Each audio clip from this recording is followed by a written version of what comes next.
Hey guys, welcome back to another episode of Asking Mary Jane. Of course, it's your host, Ashley, and I am so excited to be back. Y'all already know how I am. I only speak when God directs me to. And I'm telling you, the enemy does not want me to get this message out. I've been trying to record this all night. My microphone literally keeps cutting out. I'm like, what is going on? It's plugged in, it's on, there's no issue, but it keeps shutting off by itself. And I was like, oh no, we gonna get this done. So I had to get things together and get it right. So I'm back now and we gonna talk about it. So y'all, y'all know I'm doing a series right now on falling short of the grace of God. And I thought I was gonna do an episode on accountability. And that's not what happened. Because when I thought I was gonna do it, I got stopped. It was like, no, this is not what I need you to talk about. That's what you want to talk about because you just went through something where somebody didn't take accountability and it was like, oh, this makes sense. This could be a good topic. That's not what I want you to talk about. So the next episode is going to be on trust. But first, I need to share the example of why this is going to be on trust. Y'all, I got baptized. Last Sunday, I got baptized. Completely forgot that Elevation was coming into town to do a pop-up service, and I signed up to do the baptism. I was tired of waiting. I'm telling you right now, it was like I needed to get this done. For a week straight, I felt like something was heavy on me. I'm like, no, this peace that I have needs to be maintained. I am on fire for God. Ain't nobody got time for the enemy and his minions and all his people that he got orchestrating working against anything that is good and going forward for God. I don't got time for it. And I was like, I need to get this off of me. Like I'm saying, like figuratively, it felt like something was on me. And I know nothing was physically on me, but I felt like something was. And I'm like, God, just take this off of me. And then I got an email saying, oh, you're registered for the baptism. Everything is all set for you. We'll see you on the 22nd. And I'm like, oh my goodness, I'm getting baptized. I'm so excited. And I didn't say nothing. I think I told like 3 people that I was getting baptized. And more so because I knew that none of my family was going to be here. I didn't really have any friends out here.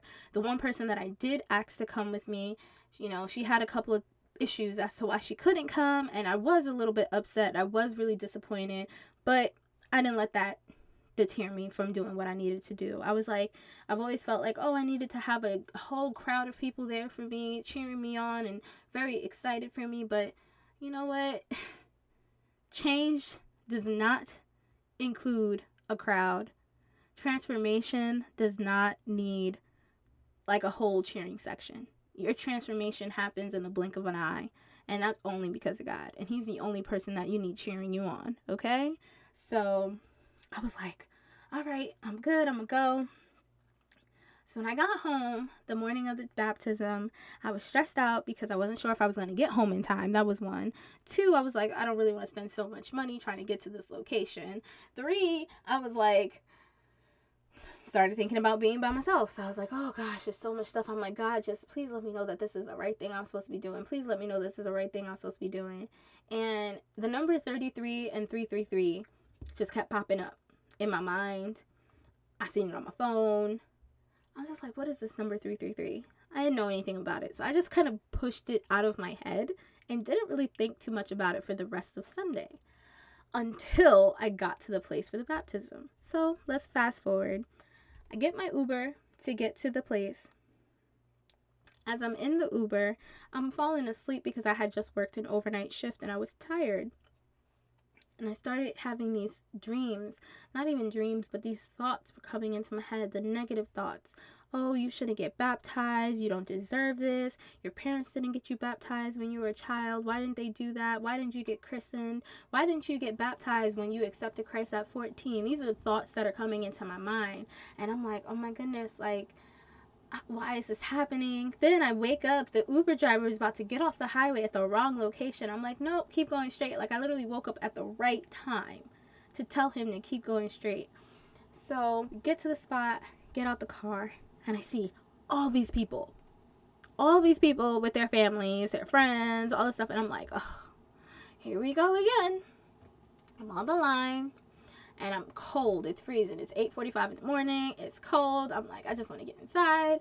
The lady in front of me, I hear her talking about, oh yeah, my friend is coming. She's just parking the car. Her friend comes running and jumps in front of me. And then I'm just like, immediately, I wanted to like be like, excuse me, but my mouth was caught. I couldn't even speak. So she turned around and looked at me. She's like, oh, I'm so sorry. I'm just here to support my friend. And I'm like, wow, she would say that as I'm feeling the way I'm feeling. I'm like, the devil is just playing with me today.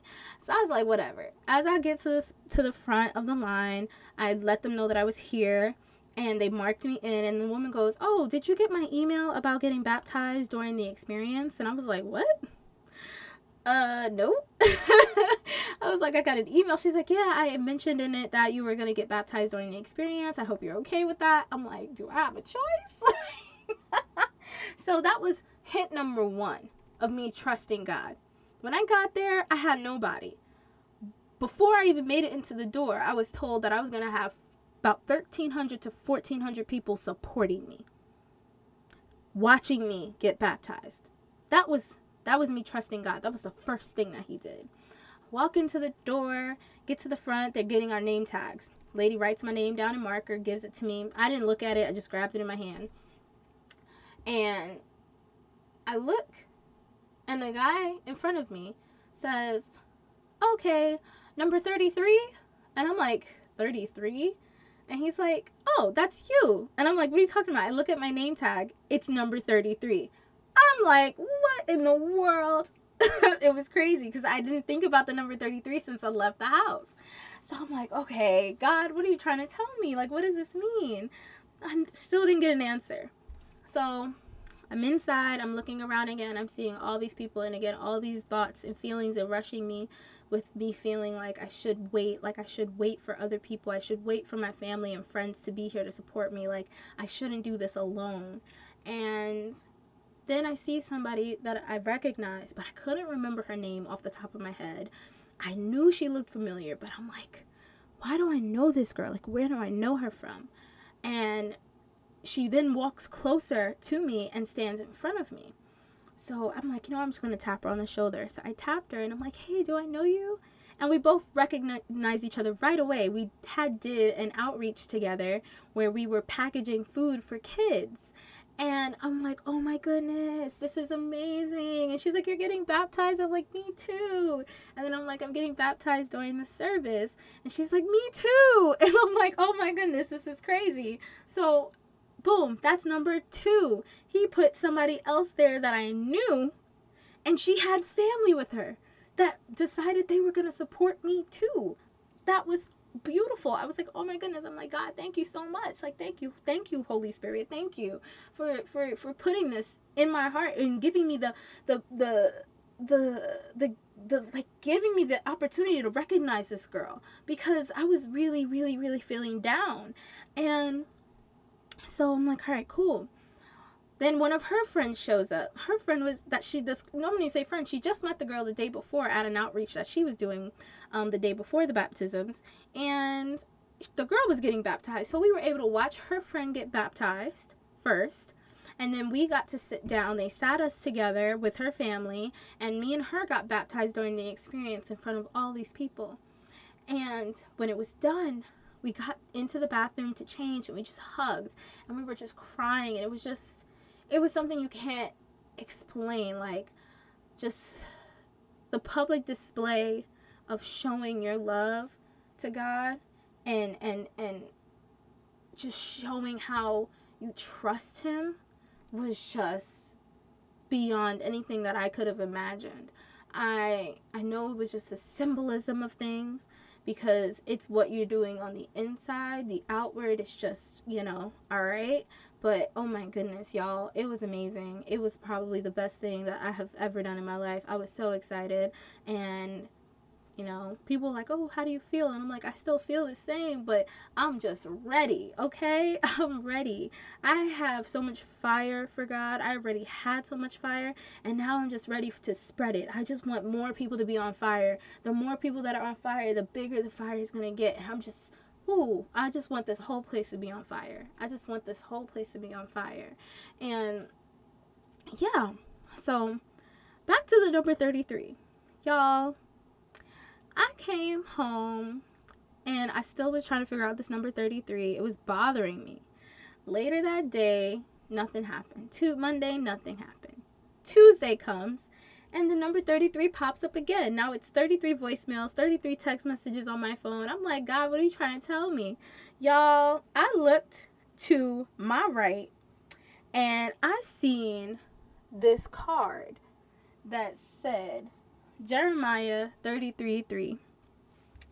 And when I tell y'all, I was like, if God is not showing out, I don't know.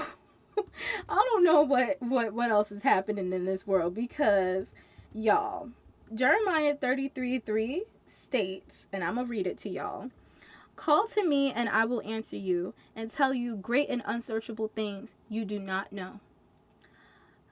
I'm just like, during this time, and even prior to me getting baptized, I had been calling out to God consistently, asking Him to guide me, asking Him to guide my heart and make sure my feelings are not taking precedent over what He has for me and what He needs me to do.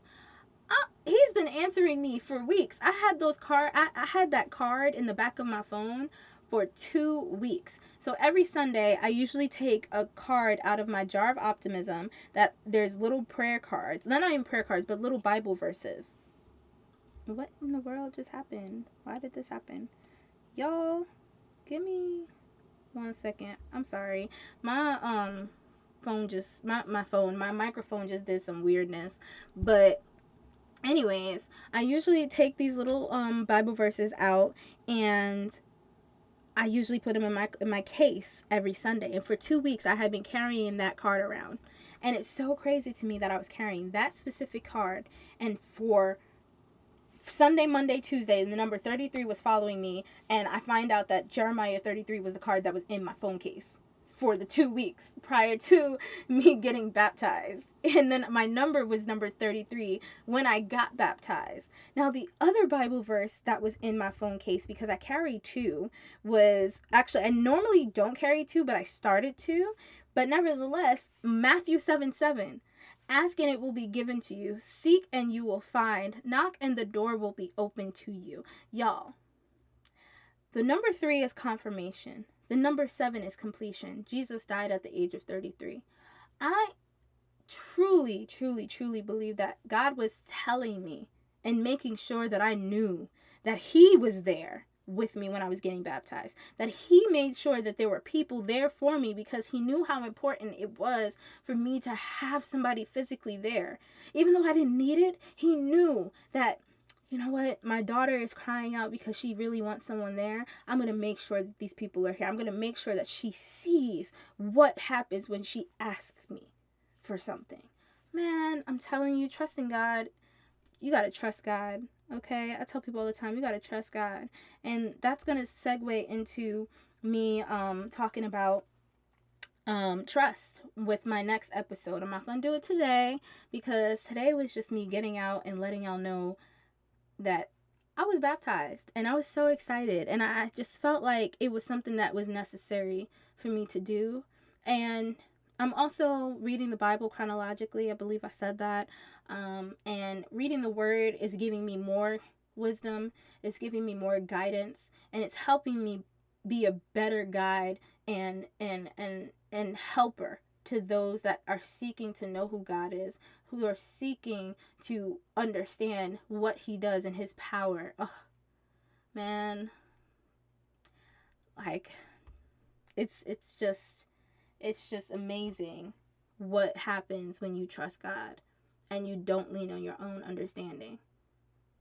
Because whew, life can get kind of crazy. But I choose to trust God in everything. I ask Him for discernment in every aspect of my life. When it comes to people, when it comes to things, when it comes to decisions, everything. If it doesn't align with what God is telling me I need, I don't want it. I don't want it to be a part of me. I don't want to be around it. I don't want nothing to do with it.